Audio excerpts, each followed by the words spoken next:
اعوذ باللہ من الشیطان الرجیم، بسم اللہ الرحمن الرحیم۔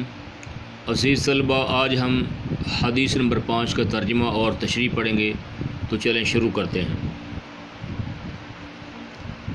بسم اللہ الرحمن الرحیم۔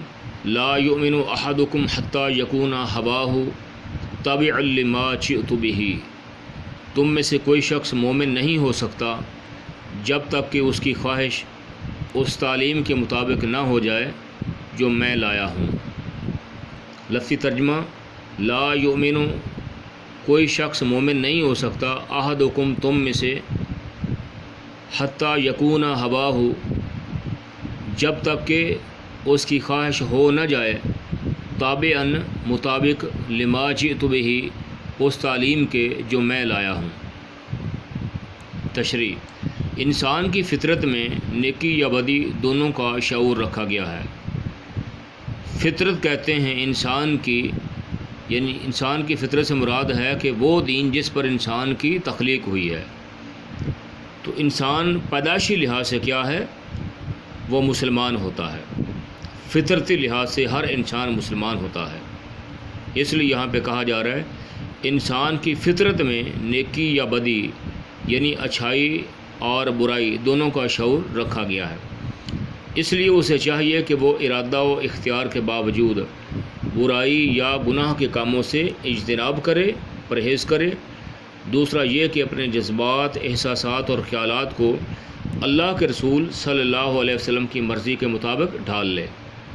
حدیث میں آیا ہے کہ اگر کوئی شخص ایسا نہیں کرتا تو گویا وہ ایمان کی لذت سے ناواقف ہے، یعنی وہ پکا جو ہے وہ مومن نہیں ہے، اور ایمان کا جو سرور اور چاشنی ہے وہ اس کو نصیب نہیں ہے۔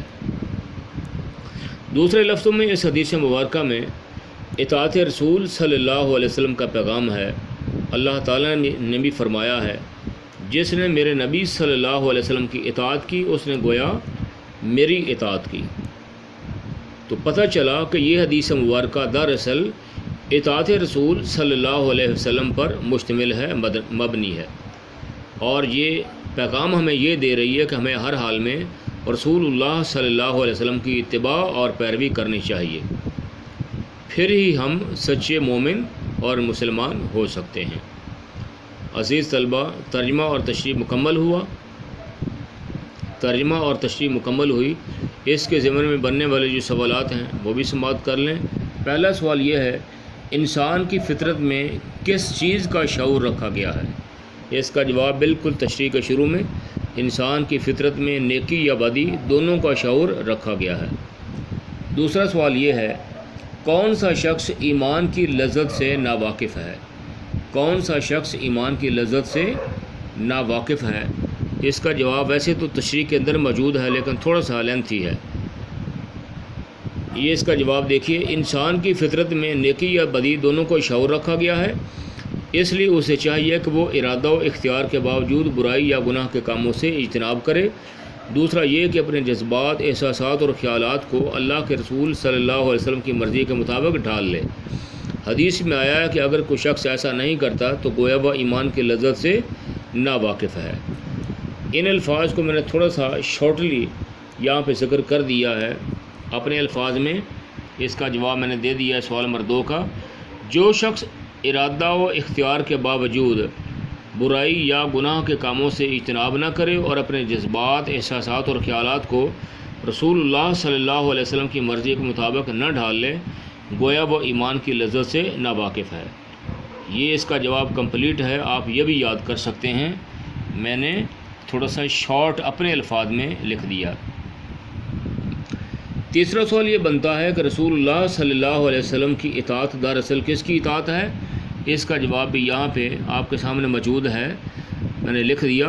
رسول اکرم صلی اللہ علیہ وسلم کی اطاعت دراصل اللہ تعالیٰ کی اطاعت ہے۔ ارشاد باری تعالیٰ ہے، من یطع الرسول فقد اطاع اللہ۔ ترجمہ: جس نے رسول صلی اللہ علیہ وسلم کی اطاعت کی اس نے حقیقت میں اللہ کی اطاعت کی۔ تو میں نے اپنے الفاظ میں اس کا جواب لکھ دیا ہے۔ عزیز طلبہ، میں امید کرتا ہوں کہ آپ کو سمجھ آ چکی ہوگی ترجمے، تشریح اور سوالات کی، تو آپ ان کو اچھے طریقے سے یاد کریں یہ آپ کی ڈائری ہے، وما علیہ الا البلاغ المبین۔